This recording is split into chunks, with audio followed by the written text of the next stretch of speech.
My name is Sam. I go on walks all over the world.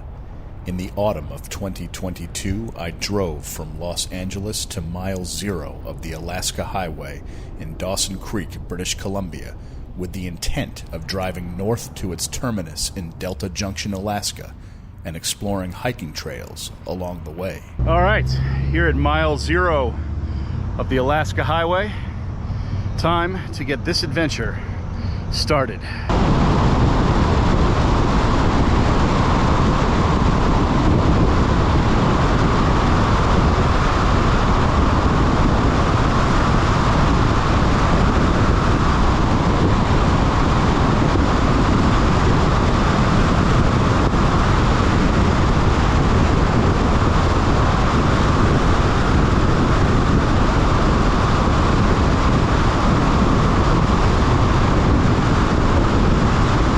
So I just left Dawson Creek, British Columbia, which is the 0 mile marker of the Alaska Highway.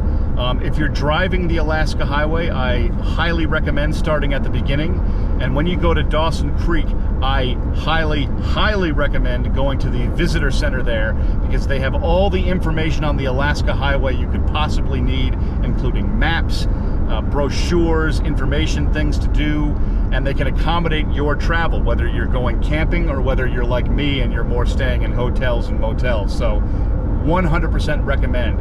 And to give you a sense of distance, I drove here from Los Angeles, California to Dawson Creek, British Columbia, which is approximately 2,150 miles. And from Dawson Creek to Fairbanks, Alaska, which is the terminus of the Alaska Highway, that is an additional 1,550 miles. So large distances, vast open remote stretches of land, but uncompromisingly beautiful.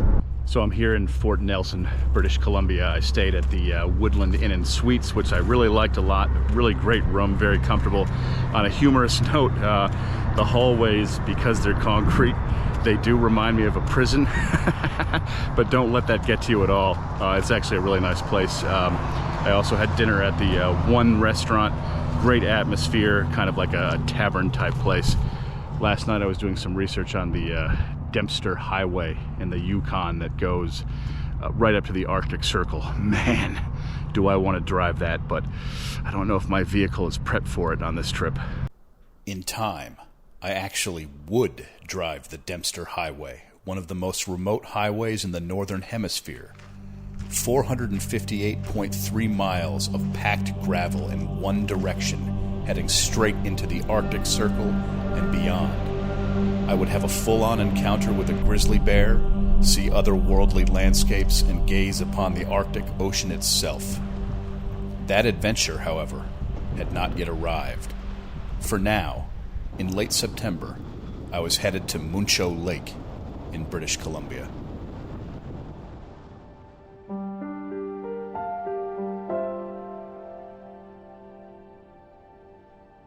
It's about 7 p.m.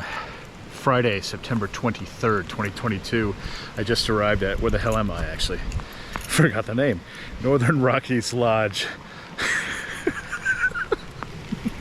I'm at the Northern Rockies Lodge in Muncho Lake, British Columbia. Muncho, not sure how to pronounce that. And as you can see, this lake is stunning. Just unbelievable. I just got here, it's like 7 p.m. And there is a biplane over there. How awesome is that? There's a biplane over there. What more do you want from this show? Don't answer that.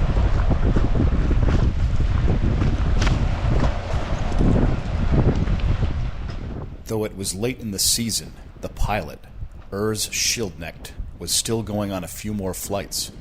I was able to hop a ride on a pickup mission of his.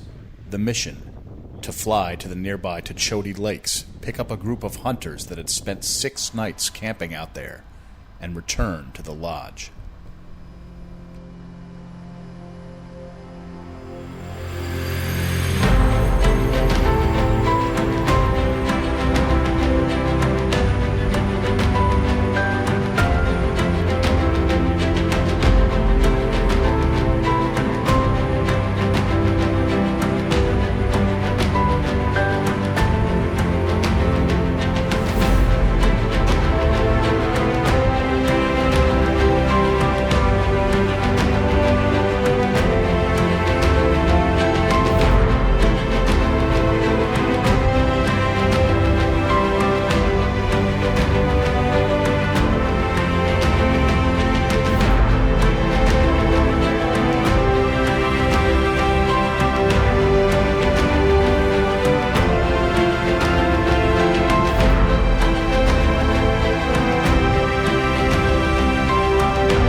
computer to hang moves for.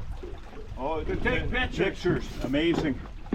So this blue bag here put on top somewhere. The computer, my iPad just takes gorgeous pictures. For the other, Maybe give me the propane, I can put it in the back here. you want the propane in the back? Yeah. Okay. So you guys got 2 moose? Yeah. Oh, cool. Is it? Two beauties, yeah. It looked as I saw them back at the lodge. Is that where you store food up there on the? Yeah. That's awesome. See, Food cache. did you guys see any grizzlies or bears or? We did. We saw one on the other side. It came all the way about halfway up. Oh wow. Turned around and took off. He just disappeared. We never seen him again. No way. Okay, let's load up.